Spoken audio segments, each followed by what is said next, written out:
Hey, it's Meatball. And Mark. And this is the Rocker Morning Show on demand from 107.7 RKR. Kalamazoo's Rock Station 107.7 RKR. It is the Rocker Morning Show with Meatball. No Mark Frankowski is out for the day. Well, congratulations, Lions fan. That was a ton of fun to watch yesterday. Oh, my gosh. I've been trying to convince Mark of this. I don't think anyone in the building really believes me. Like, my Cowboys are out, so I'm all in on the Lions. Especially with who's left, like the Ravens, the Niners, and the Chiefs. Like, no, I'm all in on the Lions. And I agree, at least for the time being, I agree with Mark. The Lions are America's team because I think everyone wants to see somebody win a Super Bowl and win a championship that isn't a Harbaugh, the Chiefs, or the Niners. So congratulations, Lion. That was a ton of fun last night. Going out to face the Niners on their turf out there in San Francisco. So it's going to be warmer. It won't be freezing outside like some of these games have been. Fun fact, though, for the Lions, the last time they won an away playoff game was at San Francisco, 1966. They won the game for the NFC West, I believe, and the National Conference West, and then they went on to win the National Football Championship. It was before the Super Bowl era. So bodes well. I'm not going to try and jinx it. I'm just saying that's a thing that happened that, history likes to repeat itself once in a while. So it was a ton of fun to watch last night. That interception to finish the game was just, fantastic. Shouts out to Wood TV, though, for making every Lions fan on the planet download Peacock in record speed. Oh, my gosh. I thought something was wrong with my stream because I was watching it on YouTube TV. I don't have cable. I was watching it on YouTube TV and it just cut out. And I was like, this is weird. And then I went away from it for a little bit. And then I came back and I was getting Spanish and two versions of English at the same time. I was like, this is not right.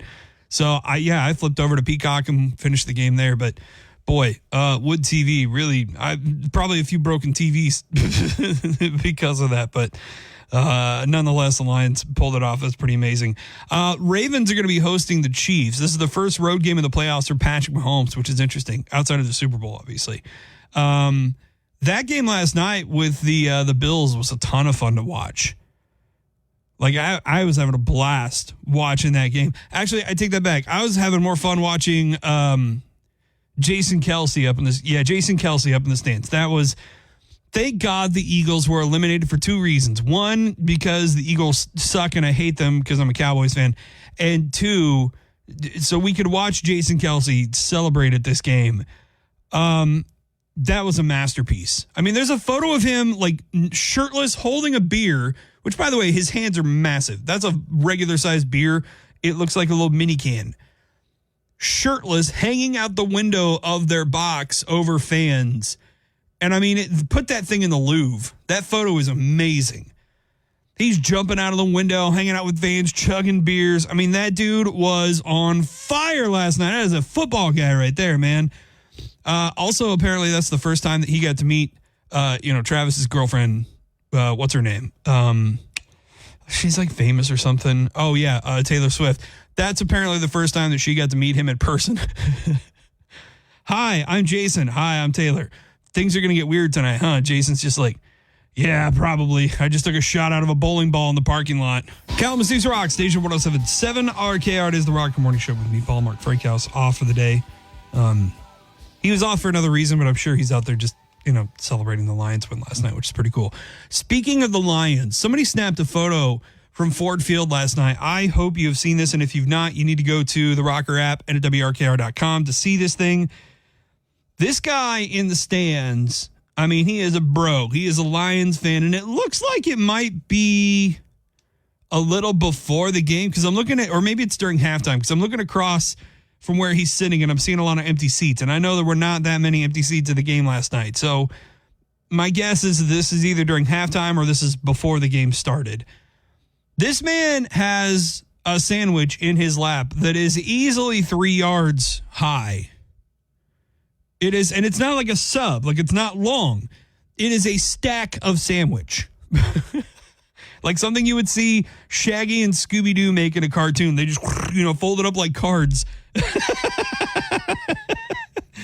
But he literally has a stack of sandwich skewered with what I assume is a yardstick and just resting on his knee. How did he get that in there? There's no way they sell that sandwich. It literally looks like he just brought a loaf of bread, a bag of ham, a bag of cheese, some lettuce, maybe some tomatoes in there, and mayo or mustard, and then just kept stacking. It basically made a giant shawarma log out of sandwich on his knee. I cannot comprehend this. This man is a legend now. One guy on ESPN, he said, no matter what happens the rest of the Lions game, the most impressive thing I'll see today might be this dude's sandwich. And I agree. But I also think, because this is the only guy we've seen with this, so I'm pretty sure he brought everything in. I don't think they sold it at like a merch or a food vendor and then he stacked it up. I think he brought this stuff in and made his own sandwich, okay? But the thing is I think Ford Field should consider a sandwich like this, like a really tall sandwich, and call it 8 Mile. Not 8 the number, but like ATE, 8 Mile. I think the 8 Mile sandwich at Ford Field would be perfect. Hello, Rocker Morning Show. Who's this? Hey, just caller number 7. Go on! Yeah! Give me that roar! Man. You look like a Super Bowl winner. Oh, my God. Night. Was that not one of the most exciting games you've ever watched? Oh, that was a great game. They're all great games. They just get better as they go, right? Oh, yeah. Super Bowl, I called it at the beginning of the year. Hopefully you didn't get the tattoo just yet. You got to wait until they win it to do that. Oh, yeah. No tattoos. Who's this? Don Hayes. Don, congratulations, man. I got a dozen Sweetwater's Donuts for you. All right. I'll take them. All right. Sweet treat for a sweet victory, man. Go Lions! Kalamazoo's Rock Station 107.7 RKR. It is the Rocker Morning Show with Meatballs. So there is a reason that Saturday Night Live is now pre-taped. And we all know the reason because, people slip up and they say curse words and then certain things happen and there are performances that are, in today's society, you really need to have the ability to edit because let me tell you, those FCC fines, they get pretty expensive.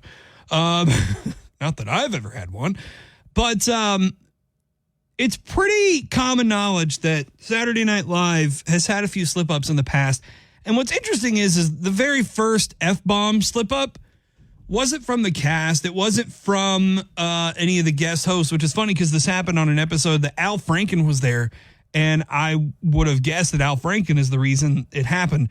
But no, this was 1980, 5 years after the House band with Paul Schaefer had been put into place.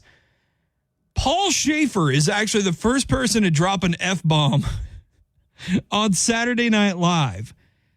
Now, Paul will tell you he's not proud of it. It was a mistake because they were doing some improv during one of the bits he was in. So the idea was they were like this medieval band, like rehearsing for the king, I guess. Like they were rehearsing to do a show for the king, I guess. That's kind of what the bit was. So the way Paul tells it, I was getting big laughs, and Al Franken in the middle between dress and air said, "You're doing so well with those floggings. If you want to add a few more, be my guest." So, I guess he was saying floggings during his thing. Well, Paul recalls he shouldn't have said that because I let loose. I was saying the flogging this and the flogging that, and then I slipped up and I said the effing beat. Although he didn't say effing, he said the actual word. He realized the mistake the moment it happened. He goes, my face went white, which is funny because he's one of the whitest people I know. So that's interesting to think of. He goes, I've seen the tape. Just, oh, my God, what have I done? He thought his career was over. Lorraine Newman said, well, you just made broadcasting history. And when Lorne Michaels came over, he goes, well, you just broke down that last barrier. They knew I didn't do it on purpose. So Lorne Michaels, fine with it. He was just like, well, it happened. oops. But Paul Schaefer is the reason they pre-tape or at least put a delay on Saturday Night Live now. Oh, man. Good old Paul Schaefer. The Rocker Morning Show. Meatball and Mark. Sounds like a new Subway sandwich. Always honoring the gods of rock and roll. On the line with guitarists of Blackfoot and Leonard Skinner, Ricky Medlock. Keeping rock and roll alive in Southwest Michigan. You know, I lived in Ann Arbor, Michigan off and on for like 13 years. Nice. Really? One day I woke up and had too much frozen tundra ice in my ears, and I said, I'm out of here. Don't tell that to me because I just moved here. Well, dude, listen. My thoughts and prayers go out to you. Kalamazoo's Rock Station, 107.7 RKR. Kalamazoo's Rock Station 107.7 RKR. It is the Rocker Morning Show. Welcome to the Rocker Morning Show, the man with the #2 comedy special on Netflix right now. Dusty Slay, welcome to the show, man. Well, I'm pumped to be here. I appreciate it. Now, I have to say, I've seen some of your comedy before. I love what I see because I remember I've seen you on Fallon a couple of times, and then you've been on with a couple of friends of mine, you know, in other markets and stuff around the country. And you managed to somehow turn small talk into an entire comedy special, because you seem to be like the king of this. How do you do that? You know, I don't know how it happens, but this is, you know, what I found is I just talk about what I'm out here doing all the time. Yeah. And I don't know, if you just say it in a certain way, people like it. What is it about just the simple act of like small talk with people that just makes you so happy? Well, I think it's just fun to just be polite and have a little conversation with someone that we're not talking about anything. And I'm also, you know, I'm into conspiracies and whatnot. So it goes from, you know, 1 to 1,000 with me. So it's like, if we get out of small talk, it gets weird for people. So I'm like, let's just talk about the weather. Yeah. And don't even get too deep into that. Just keep it simple. It's like, oh man, what's the temperature where you're at? Have you heard of the Mothman? And that's kind of what you can pretty much expect on the special Working Man, which is out on Netflix. I know kind of the reason for this is people tell you look like a working man, like you're a car guy or a mechanic. Were you ever one of those guys? Well, you know, it's like I grew up with divorced parents. My dad lives on a farm. My mom lived in a trailer park growing up. And it's like, so I was always around everybody like this, right? Mm-hmm. But I was always a bit of a weird, artsy kid. Nice. So, you know, people weren't really, you know, so I don't know. I just feel like I was immersed in it and I liked it, but nobody was asking me to help work on the car. People now sometimes I think I know about cars, but growing up they were like, he don't know nothing about cars. You know, like my dad would be working on a tractor and I'd be looking for bugs, you know? Yeah, which is kind of dope because as a kid, you don't really want to do that stuff anyways. And that's kind of instilled in you as a child. So when they're like, yeah, he doesn't know anything about cars, you're like, whew, dodge that bullet. Yeah, I mean, my dad's trying to get me to see how he's fixing the manifold line on a tractor. And I'm like, I want to see if a spider and a cow ant will fight each other. You know? You should really care about this stuff. Yeah, but I totally don't. Now, the special for Working Man, this was filmed at the Bijou Theater in Knoxville. Now, did you pick this specific theater, or was this a Netflix decision? No, I picked everything. I got, I say I picked. I mean, I was fortunate that the Bijou let me film there. It's a very nice theater. I did pick Knoxville. I said, every time, you know, I do all my comedy in the South and the Midwest, most of it. Yeah. And then when I want to film something, I have to go to New York or L.A. Right. And I don't mind going to New York or L.A., but that's not really where I'm doing most of my comedy at, you know? Mm-hmm.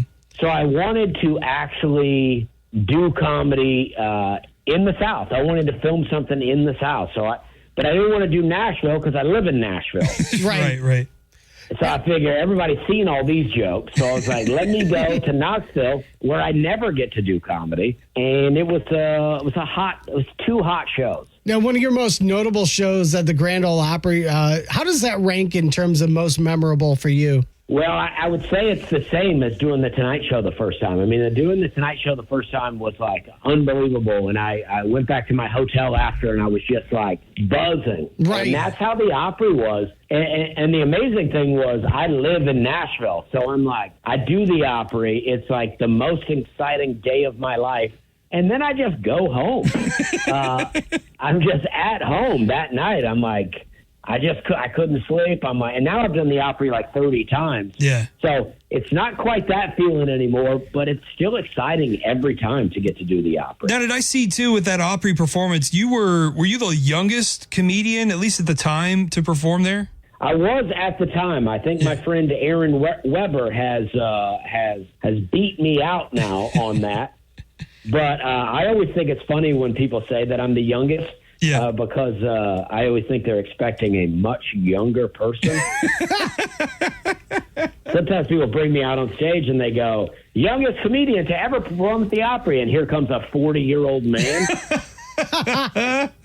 Well, the Night Shift tour is happening now. You're actually in Dayton, Ohio this weekend, Indy in February, and the closest show, probably Royal Oak, Michigan at the Royal Oak Music Theater in June. Dusty, it's been a pleasure, man. Stay safe on the road, and good luck on the tour and the special, dude. Yeah, thank you very much. I really appreciate it. His special Working Man is out now on Netflix. Please go watch it. And full interview with him, talking about all kinds of things that led up to this moment in his life now.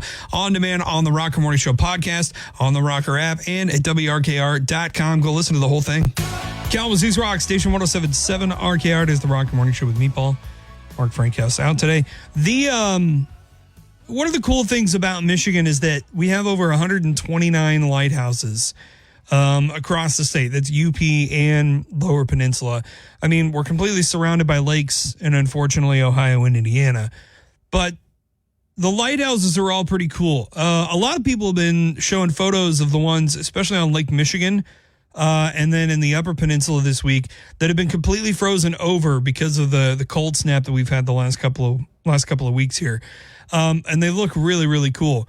Just imagine, though, back in the day, like those lighthouses had to be manned all the time. Like even in the winter, like there were ships that tried to get through some of the ice sometimes. So like they had to have people in them. Can you imagine living in one of those things when it's completely iced over like that?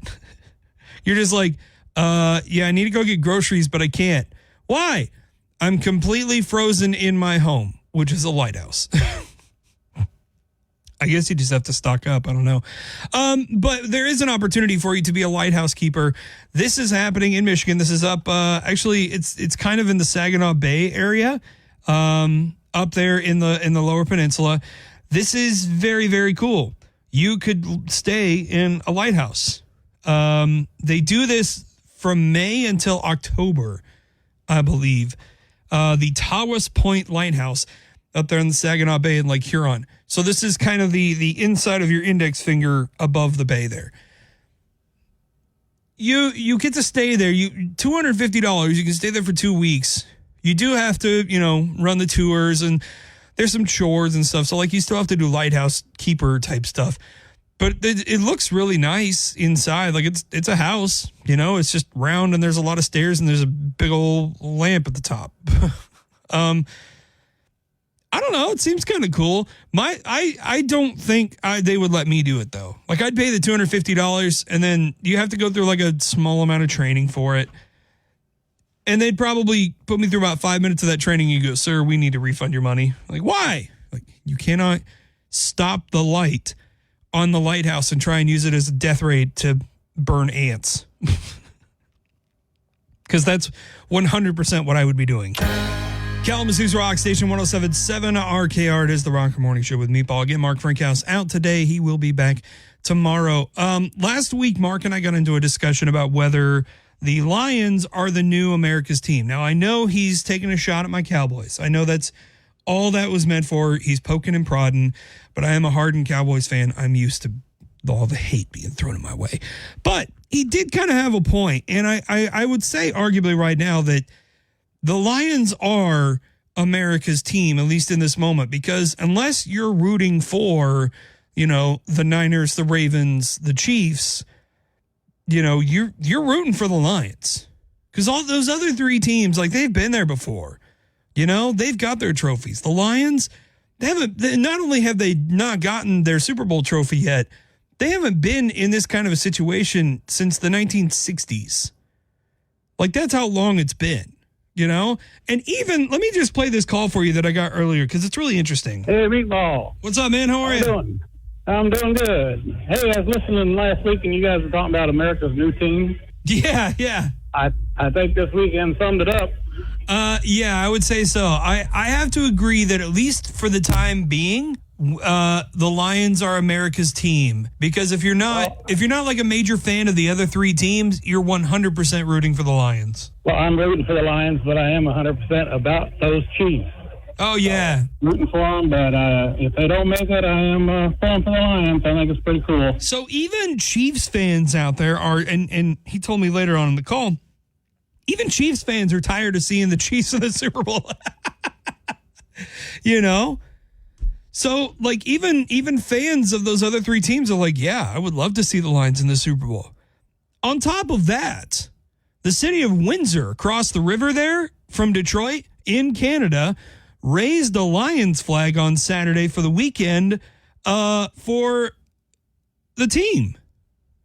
So, actually, the Lions are not just America's team. They're North America's team, which Terrell Owens tried to claim the Buffalo Bills were North America's team. But, like, no, nobody really, no, that's not a thing. Yeah, they played, like, 2 games in Canada or something like that? No. The Lions truly are North America's team right now. That's pretty awesome. That's very cool from the city of Windsor. I love it, man. I'm telling you right now, my Cowboys have let me down enough that I'm seriously considering a switch. Kalamazoo's Rock Station 107.7 RKR. It is the Rock Morning Show with Meatball. Again, Mark Frankhouse out today. He will be back tomorrow. The Kalamazoo Chili Cook-Off is this weekend. It's Saturday. And last year, I had a ton of fun. It was also 5 degrees last year. So it was cold. It wasn't that cold. But I was new to the Michigan cold last year. So I was wearing 4 layers of stuff. And it was pretty brutal at that time. This year is going to be pretty nice because after we get through this gunk that's coming through today and tomorrow, it's just supposed to rain a little bit for a day or two. And then I think the weather's going to be in the upper 30s and 40s for the weekend. It's actually going to be really, really nice. We might see most of the snow melt off, actually. But the chili cook-off is going to be Saturday. I'm really stoked for this because I always run into a lot of good friends down there.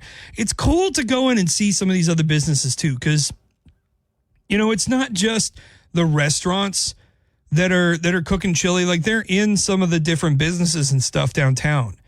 So you're getting to try, certain things made by different places and restaurants and people, but there are some just stores. They're just yeah, I make good chili. I think Honor Credit Union has a banking facility down there and they were serving chili last year. It was really, really good.